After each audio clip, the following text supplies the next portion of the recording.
All right, today we are diving deep into a painting that at first just feels like an explosion of pure chaos. But what if it's not? We're going to decode Galt's Gulch. And you know what? That name? It's our first major clue. So here it is. And yeah, when you first lay eyes on it, it's a lot to take in, right? You've got these frantic brush strokes, colors that are practically fighting each other, and words that look like they've been literally scarred into the canvas. It just feels like pure, overwhelming noise. But here's the big question we're going to explore today. What if all this chaos isn't random? What if it's actually a code just sitting there waiting for us to crack it? To start cracking this thing open, we've got to go back to that title, Galt's Gulch. Now, if you've read the novel Atlas Shrugged, you know that's a hidden sanctuary, a refuge for the world's greatest minds. So is this painting meant to be some kind of refuge? Well, to find out, we need a key. And our key is the figure who seems to be wearing this entire painting like a costume. Yeah, the whole painting is staged as if it's being worn by a figure that, let's be honest, unmistakably looks like the basketball legend Kobe Bryant. And that choice is absolutely 100% intentional. Because in this painting, Kobe isn't just an athlete. He's not a player. He's a cipher. He's a symbol that the artist is using to unlock a much deeper, almost mythic layer of meaning. So why Kobe? Well, the artist is tapping into this whole specific mythos that surrounds him. I mean, think about it. The fact that he scored 81 points in his 666th game, his whole legendary 666 workout routine, and then that eerie, strange coincidence of him being buried in a town named Corona during the coronavirus year. The painting is channeling all of that intense, numerological energy. Okay, now I want you to look closer. If you look beyond that central figure, you'll find words that seem to be literally carved into the canvas.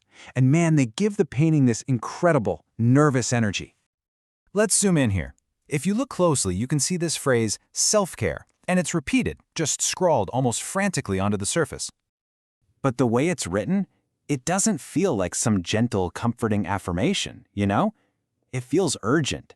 It feels like a desperate note someone would scribble to themselves, just trying not to forget who they are in the middle of all this chaos. And then, slicing right through that private anxiety, you see this word just stamped onto the piece, vaccinate. The tone just could not be more different.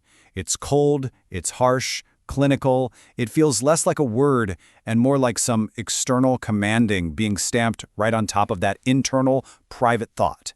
And that creates a real, palpable tension. Now, woven into the painting, you'll also find a name, and it's repeated over and over, like a ghostly echo, Kennedy. And what does that name immediately make you think of? For so many of us, it's a name that's tied to secrecy, to assassination, and this whole idea of powerful, hidden hands influencing world events.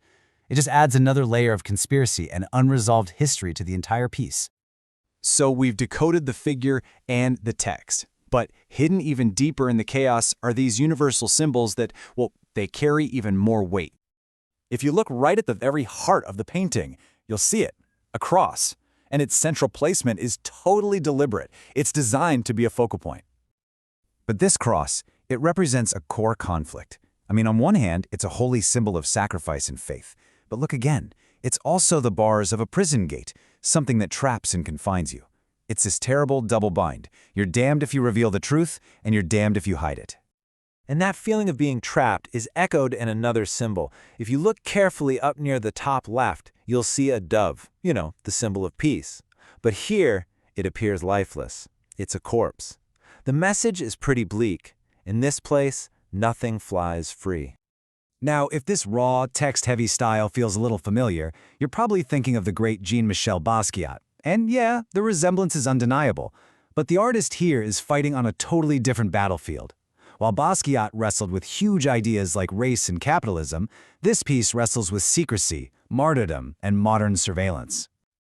So when we put all of these pieces together, the cipher, the frantic words, the trapped symbols, what is this painting actually revealing to us?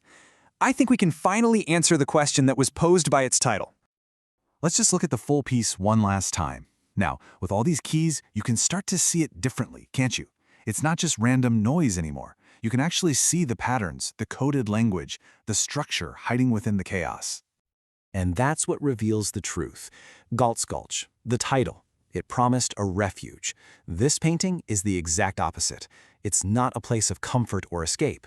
What it is a depiction of a crucifixion, a raw, honest look at what it feels like to be pinned down, exposed, and trapped by the very systems we all live within.